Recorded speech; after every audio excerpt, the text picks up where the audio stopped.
अस्सलाम वालेकुम respected students. Information technology to business के 14th लेक्चर के साथ हम आपकी खिदमत में हाजिर हैं। शुरू करते हैं अल्लाह ताला के बबरकत नाम से। Ethics and society. आज हम एथिक्स को समझेंगे, उसके बाद हम कंप्यूटर एथिक्स को समझेंगे। एथिक्स क्या है? The standards that determine whether an action is good और bad are known as ethics. देखिए, there is something called law. कुछ चीजें तो ऐसी हैं जो इलीगल है, गैर कानूनी है। वो तो कानून ने आपको बता दिया कि ये चीज ठीक नहीं है और अगर आप इसको वायलेट करेंगे तो आपके खिलाफ फलां एक्शन होगा। कुछ चीजें ऐसी हैं जो एथिक्स में काउंट होती हैं, उनको ओवरऑल सोसाइटी एक बुरी नजर से देखती है। तो कंप्यूटर एथिक्स क्या है? Computer ethics are the moral guidelines that govern the use of computers and information system. Overall computer के इस्तेमाल के मुतल्लिक एथिक्स। अगर एक शख्स का कंप्यूटर लॉग्ड इन है, वहां पे इंटरनेट भी चल रहा है, उसके कुछ अकाउंट्स भी ओपन है और वो थोड़ी देर के लिए उठ के लिए बाहर चला गया और आप उस पर कुछ नजर डाल लेते हैं, आप देख लेते हैं कि कौन इस पर ईमेल सेंड कर रहा है, कौन रिसीव कर रहा है, उसकी क्या कंटेंट्स हैं, तो अब डेफिनेटली ये अनलॉफुल तो नहीं है। आप इसको आपको इस चीज पे आपको जेल में तो नहीं भेजा जा सकता, लेकिन ये गलत है। एथिकल पॉइंट ऑफ व्यू से ये चीज गलत है। Computer ethics are the moral guidelines which determine whether actions done while using the computer and information technology are good or bad. कि ओवरऑल कंप्यूटर और इंटरनेट के मुतल्लिक जो आपके एक्शंस थे, क्या वो ठीक थे या गलत थे। तो इनको हम फॉलोइंग कैटेगरीज में डिवाइड कर सकते हैं। Unauthorised use of computer and networks. Computer और नेटवर्क का अनऑथोराइज्ड यूज, आप ऑथोराइज नहीं थे, स्टिल आपने इसको यूज किया। सॉफ्टवेयर थेफ्ट्स, सॉफ्टवेयर की चोरी। लफ्ज को गौर से जरा समझे। थेफ्ट, चोरी। पायरेसी, पायरेट्स, लूटने वाले, pirates of the Caribbean. Information accuracy, कि आप किस हद तक एक्यूरेट इंफॉर्मेशन प्रोवाइड कर रहे हैं। इंटेलेक्चुअल प्रॉपर्टी राइट्स, हम इनकी डिटेल्स को वन बाय वन डिस्कस करेंगे। Then comes green computing, emerging phenomenon. Then comes information privacy. Let's have a look on them one by one. Unauthorized use of computers and networks. Unauthorized use of computers and networks is the use of a computer or its data for unapproved or possibly illegal activities. You are actually not authorized to use that data or information. Unauthorized use includes a variety of activities like an employee using an organization's computer to send personal email messages. देखिए, एक organisation ने आपको organisational purpose के लिए computer दिया और वहां पे बैठ के आप अपना पर्सनल काम कर रहे हैं। This is unethical. Someone gaining access to a bank computer and performing an unauthorised transfer. Bank के कंप्यूटर के जरिए कुछ चीजों को अनऑथोराइज्ड, हमने कुछ अमाउंट को ट्रांसफर कर दिया। Second thing is software theft and piracy, जो बहुत कॉमन है और शायद इतनी कॉमन है कि हमने इस चीज को गलत समझना ही छोड़ दिया है। सॉफ्टवेयर थेफ्ट्स कब होते हैं जनाब? Someone steel software media like CD और डीवीडी। ओवरऑल फिजिकली उसकी सीडी और डीवीडी या उसकी जो रूट थी उसको ही चोरी कर लिया गया। Illegally copies a program on CD और DVD for the purpose of sale. एक रजिस्टर्ड कॉपी सेल की गई और वहां से उसकी कॉपीज तैयार कर ली गई फर्दर सेलिंग के लिए। और illegally registers or activates a program, एक प्रोग्राम को गलत तरीके से, गैर कानूनी तरीके से रजिस्टर्ड कर लिया गया without paying. Another form of software theft is piracy. Software piracy is the illegal duplication of copyrighted software. एक सॉफ्टवेयर है जिसके कॉपीराइट एक्ट्स हैं, आप उसको फर्दर कमर्शियल पर्पस के लिए सेल नहीं कर सकते, लेकिन आपने उस सॉफ्टवेयर की कॉपी तैयार की और उसको आगे बेचना शुरू कर दिया। इसको हम सॉफ्टवेयर पायरेसी का नाम देते हैं। Then comes information accuracy.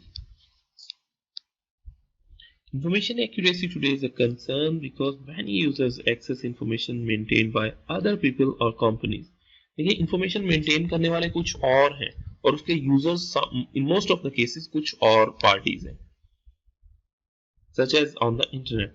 We should not assume that because the information is on the web is correct. तो ये चीज किसी भी इंफॉर्मेशन के सच होने के लिए गारंटी नहीं है कि इंटरनेट पे है तो दैट मीन्स कि ये इंफॉर्मेशन एक्यूरेट है. Users should evaluate the value of a web page before trusting on its content. Be aware that the organization providing access to the information may not be the creator of the information. तो अक्सर बेशतर आपने देखा होगा कि हमारे यहाँ जो talk shows है, हालात हाजरा, करंट अफेयर्स के टॉक शोज, उनके स्टार्ट में एक डिस्क्लेमर की एक छोटी सी एक वार्निंग टाइप टेक्स्ट होता है, जिसमें ये होता है कि यहाँ पे जो भी हमारे यूजर्स आ रहे हैं, जहाँ पे जो भी हमारे गेस्ट हैं, जो भी कुछ भी वो बोल रहे हैं वो उनकी अपनी राय है, हमारे मीडिया चैनल के उसके साथ एग्री या डिसएग्री होना जरूरी नहीं है. तो बेसिकली वो क्या प्रोवाइड कर रहे हैं कि इंफॉर्मेशन एक्यूरेसी को वो उसको अपनी जिम्मेदारी से ओहदा बरा हो रहे होते हैं. बेसिकली ऐसे ही होता है कि इंटरनेट पे बहुत सारी जो वेबसाइट्स हैं उन पे जो डाटा है जरूरी नहीं कि वो एक्यूरेट हो, आपको ट्रस्टेड वेबसाइट देखनी होती है तब आप कह सकते हैं कि ये इंफॉर्मेशन एक्यूरेट है. इट्स सेम लाइक आप एक यूनिवर्सिटी में एडमिशन ले रहे हैं, आप देखना चाह रहे हैं कि उस यूनिवर्सिटी की फी क्या है. अब आप ट्रस्टेड सोर्स क्या होगा, आप एग्जैक्टली उस यूनिवर्सिटी की वेबसाइट से कंसल्ट करें. और जो नॉन ट्रस्टेड सोर्स क्या होगा, किसी दूसरी या तीसरी वेबसाइट आपको बता रही हो, वो आम एक कॉमन सी कोई भी कमर्शियल वेबसाइट हो, वहां से आप देख लें कि फलानी यूनिवर्सिटी की इतनी फीस है. अब वो इंफॉर्मेशन ठीक हो सकती है, गलत भी हो सकती है, क्योंकि आपका सोर्स ट्रस्टेड नहीं है, आप एक्यूरेट सोर्स पे नहीं गए. तो इंफॉर्मेशन एक्यूरेसी भी एक बहुत बड़ा कंसर्न है. Then comes intellectual property rights. IP refers to unique and original works such as ideas, inventions, art, writings, processes, company and product names and logos. Simply, मेरा एक YouTube चैनल है जहां से मैं आपको अपनी वीडियोस ओरिजिनल फॉर्म में record करके भेज सकता हूं. अगर मैं यहाँ पे दूसरे चैनल से या दूसरों का बनाया हुआ डाटा शेयर करूं तो मुझे इंटेलेक्चुअल प्रॉपर्टी राइट्स के कवानीन की खिलाफ वर्जी पे उस वीडियो को डिलीट करना होगा, अदरवाइज मेरा चैनल बंद कर दिया जाएगा. दैट मीन्स कि जो कुछ मैं लिख रहा हूं, जो कुछ मैं बना रहा हूं, जो कुछ मैं बोल रहा हूं, वो जेन्युइन सोर्स से होना चाहिए. आप किसी का म्यूजिक कॉपी नहीं कर सकते, आप किसी के टेक्स्ट को कॉपी नहीं कर सकते, आप किसी पब्लिश्ड बुक को फर्दर पब्लिशर की इजाजत के बगैर सेल नहीं कर सकते, आप उसको उस वहां से डेटा कॉपी नहीं कर सकते, आप फोटो स्टेट वहां से नहीं कर सकते. तो जो भी जेन्युइन सोर्सेज है आप वहां से अपने पर्सनल यूज के लिए वो चीज लेंगे, फर्दर उसको कमर्शियल यूज के लिए नहीं लेंगे. Intellectual property rights are the rights to which creators are entitled for their work. Certain issues arise surrounding IP today because many of these works are available digitally. A copyright gives authors and artists exclusive rights to duplicate, publish and sell their material. देखिए एक शख्स original creator है, उसके पास इस चीज की authenticity है, उसके पास इस चीज के राइट्स हैं कि वो डुप्लीकेट तैयार करे, उसको पब्लिश करे, उसको सेल करे. जब वो एक शख्स को सेल करता है दैट मीन्स कि उसने उसकी एक कॉपी उसको पर्सनल यूज के लिए सेल की है. ऐसे नहीं है कि वो जाके उसको फोटो कॉपी करे और कमर्शियल पर्पस पे फर्दर आके सेल करना शुरू कर दे अपने नाम के साथ. तो ये है इंटेलेक्चुअल कॉपीराइट्स की खिलाफ वर्जी. Green computing. किसी भी टाइम के साथ जब आप ग्रीन यूज करते हैं तो दैट मीन्स कि आप उसको एनवायरमेंटल फ्रेंडली चीज बनाने की कोशिश कर रहे हैं. तो हम इसको इस तरह भी ट्रांसलेट कर सकते हैं, एनवायरमेंट फ्रेंडली कंप्यूटिंग. तो ये कैसे होगी? Green computing involves reducing the electricity and environmental waste while using a computer. People use and often waste resources such as electricity and paper while using a computer.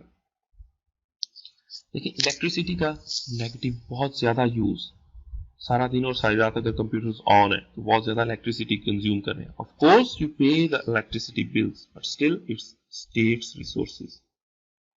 दूसरी, unnecessary printing.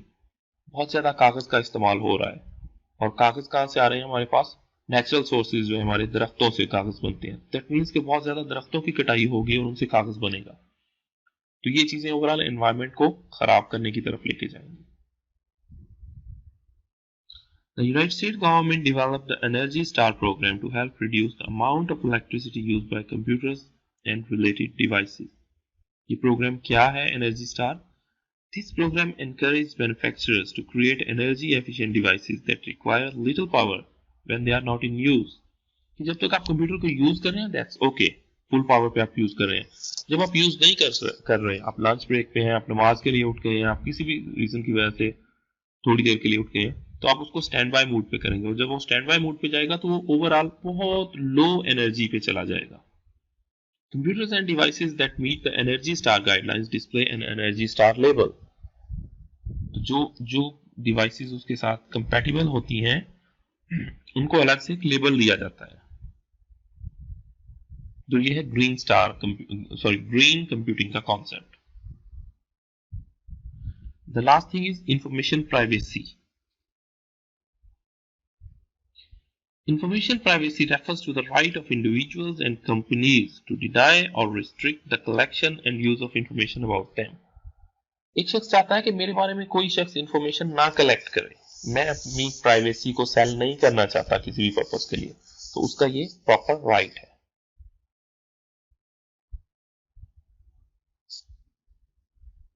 In the past, information privacy was easier to maintain because information was kept in separate locations. Each retail store had its own credit file. Each government agency maintained separate records. Doctors had their own patient files. Today, आज क्या हो रहा है? Previously तो ये चीजें easy थी, आपकी प्राइवेसी अलग से रह सकती थी, लेकिन आज huge databases store this data online. Much of the data is personal and confidential and should be accessible only to authorized users. Many individuals and organizations, however, question whether this data really is private. आपका बहुत सारा ऐसा data है जो आप नहीं चाहते कि उसको पब्लिक किया जाए या कोई भी कंपनी पर्सनल या कमर्शियल यूज के लिए उसको यूज करे, लेकिन ऑफ कोर्स ये कहीं ना कहीं भी तो ये डेटा यूज हो रहा होता है, इसको रिकॉर्ड किया जा रहा होता है, और जब उसकी जरूरत होती है तो उसको रिट्रीव करके उसको कमर्शियल पर्पस के लिए भी यूज किया जाता है. तो ये भी एक बहुत बड़ा मेजर कंसर्न है. यहाँ पे हम एक और एस्पेक्ट को थोड़ा सा टच करेंगे, email, electronic mail. Email is the message distributed by electronic means from one computer user to one or more recipients via a network. एक नेटवर्क के जरिए एक कंप्यूटर यूजर एक मैसेज दूसरे कंप्यूटर यूजर को सेंड करता है, उसको हम इलेक्ट्रॉनिक मेल या ईमेल का नाम देते हैं. It is a method of exchanging digital messages, right? Invented by Ray Tomlinson in 1972. Email service providers Gmail, Hotmail, Yahoo, Zoho, Outlook, GMX, AOL वगैरह, तो ये ओवरऑल ईमेल सर्विस प्रोवाइडर्स हैं जिनके सर्वर से आप ईमेल एड्रेस बना सकते हैं और ईमेल सेंड कर सकते हैं. फाइल अटैचमेंट क्या है जी? Most of the email services provide the file attachment limit of 25 MB. एक ईमेल के साथ आप 25 MB तक की फाइल अटैच करके सेंड कर सकते हैं. If the document is larger than 25 MB, then Google is providing the feature of Google Drive. Every Google ID user gets a space of 15 GB. तो आपको 15 GB की, अगर आप 25 MB से ज्यादा की आपकी एक फाइल है, तो आपको ओवरऑल एक Gmail ID पे 15 GB की स्पेस प्रोवाइड की जाती है. आप वहां पे अपनी फाइल को अपलोड कर देते हैं और उसका एक लिंक दूसरे यूजर को सेंड कर देते हैं. दूसरा यूजर उसी लिंक को यूज करते हुए आपकी फाइल को डाउनलोड कर लेता है. ईमेल सिग्नेचर क्या है जी? An email signature is a block of text that is automatically inserted to the end of an email message you send. Generally, a signature is used to provide the recipient with your name, email address, business contact information, website. तो ये basically जिस तरह हमारे document के and पे एक signature होता है जो एक शख्स की डेफिनेशन होती है ओवरऑल उसको इंट्रोड्यूस करा रहा होता है, तो ईमेल के एंड पे भी एक बार हम सिग्नेचर बना लेते हैं. उसमें हम in most of the cases लिख देते हैं थैंक्स एंड रिगार्ड्स. आपका नाम होता है, उसके नीचे आपका प्रोफेशनल क्वालिफिकेशन समटाइम्स होती है, उसके नीचे आपका ऑर्गेनाइजेशन के अंदर जो पोजीशन है और फिर आपकी ऑर्गेनाइजेशन होती है. इसके अलावा आपके समटाइम्स सेल फोन का कॉन्टैक्ट नंबर भी होता है. तो ये हमारे सिग्नेचर्स होते हैं. एक बार हम इनको डिजाइन कर लेते हैं, तो जब भी हम एक नई ईमेल लिखना शुरू करते हैं तो ये ऑटोमेटिकली इसके एंड पे आ रहे होते हैं. हर बार आपको इसको बनाने की जरूरत नहीं होती. सीसी, प्रीवियसली इसको हम कार्बन कॉपी का नाम देते थे. जब फोटो कॉपी नहीं होता था तो कार्बन के जरिए कॉपीज तैयार की जाती थी.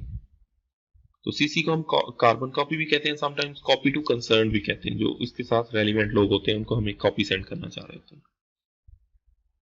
In this field we add the email addresses of those people who need to be in the loop, circle of communication, but don't necessarily have to take action. Email addresses added in CC will be visible to people in CC field and to field. देखें, एक department के HOD ने अपने एक employ को कहा कि जनाब फला एक फाइल तैयार करें और तैयार करने के बाद अपने कुलीग को सेंड कर दें. अब मुझे वो ईमेल आई, मैंने उस पर काम शुरू किया, मैंने वो फाइल मुकम्मल कर ली और जिस शख्स को मुझे कहा गया था कि फला शख्स को सेंड करते हैं अपने कुलीग को, मैंने उसको 2 में रखा और सीसी में मैंने अपने एचओडी को रख दिया कि जनाब आपने मुझे डायरेक्शन दी थी, मैंने ये फाइल तैयार की है और ये फाइल आपके कहने के मुताबिक मैंने फला शख्स को सेंड कर दी है. कॉपी टू कंसर्न या सर्कल ऑफ कम्युनिकेशन में आपको मैंने जस्ट इन्फॉर्म कर दिया कि आपके काम की तमील हो चुकी है. तो अब मैं एक को सेंड करूंगा, दोनों को पता होगा कि सेंडर कौन है, मुझे भी सेंड की गई है और सीसी वाले को भी पता होगा. लेकिन इसके साथ एक होता है BCC, blind carbon copy. Sometimes आप एक ही ईमेल बहुत सारे लोगों को सेंड करना चाह रहे हैं, लेकिन उसके साथ आप ये भी चाहते हैं कि किसी को पता ना चले कि ईमेल मैंने कितने लोगों को सेंड की है और किन किन लोगों को सेंड की है. If you had someone's email ID in BCC, people in 2 and CC wouldn't know it, but people in BCC would know who was added in 2 and CC field. If you added more than one person in BCC, they would not know it. Essentially, if a person has been added to BCC, no one else would know that he or she received the email. तो BCC basically क्या है? Blind carbon copy है. Blind carbon copy में जब हम किसी शख्स को ऐड करते हैं तो 2 की फील्ड में जिस शख्स का हमने ईमेल एड्रेस लिखा होता है उसको भी पता नहीं चलता और सीसी वाले को भी पता नहीं चलता कि बीसीसी वाला कौन है. इवन अगर हम बीसीसी में 100 लोगों का ईमेल एड्रेस डाल दें तो उनमें से बाकी किसी को भी नहीं पता चलेगा. हर शख्स को यही फील होगा कि उसको एक इंडिविजुअल और एक स्टैंड अलोन ईमेल सेंड की गई है. Usually the direct respondent is kept in 2 field and those people are kept in CC and BCC who need to be kept informed about the ongoing communication. कुछ लोगों के साथ आपकी direct communication होती है और कुछ को जस्ट आप बताना चाह रहे होते हैं कि हम इस मामले पे बात कर रहे हैं, तो उनको आप सीसी या बीसीसी में ऐड कर देते हैं. If I put all the email addresses in 2 field after comma of each, then all the recipient would see who else has received the email. अगर मैं सारे 10 लोगों को ईमेल सेंड कर रहा हूँ, सबको मैं 2 में रखता हूँ, एक ईमेल लिखा उसके बाद एक comma, second, third and so on, सबको पता होगा कि ये 10 लोगों को ईमेल सेंड की गई है. If I put all email addresses in CC field, all receiver will see who else has received the email. CC में भी जब मैं किसी को रखूंगा तो सबको पता होगा. If I put all email addresses in BCC field, nobody will be able to see who else has received the email. अगर मैं BCC में 10 email addresses रख के उनको सेंड कर देता हूँ तो किसी भी शख्स को नहीं पता चलेगा कि ये 10 लोगों को सेंड की गई है. हर शख्स को यही फील होगा कि ये इंडिविजुअली एक ईमेल मुझे सेंड की गई है. Spam email or junk email. Spam email is the undesired electronic messages. Sometimes it's also said that spam stands for simultaneously produced automated messages. कि भाई ये automated किस्म के messages हैं जो कुछ सर्वर से जनरेट होकर आपको सेंड होते रहते हैं. There are filters installed by email service providers which move the spam messages in a separate folder having title spam or junk. Mostly जितने भी ईमेल सर्विस प्रोवाइडर्स हैं उनके पास एक अलग से फोल्डर होता है स्पैम या जंक का. वो ऑटोमेटिकली डिटेक्ट कर लेते हैं कि ये जंक फाइल है या स्पैम फाइल है, तो आपको उसी फोल्डर में मिलती है. लेकिन कभी कभार सर्वर से इस चीज की गलती भी हो जाती है.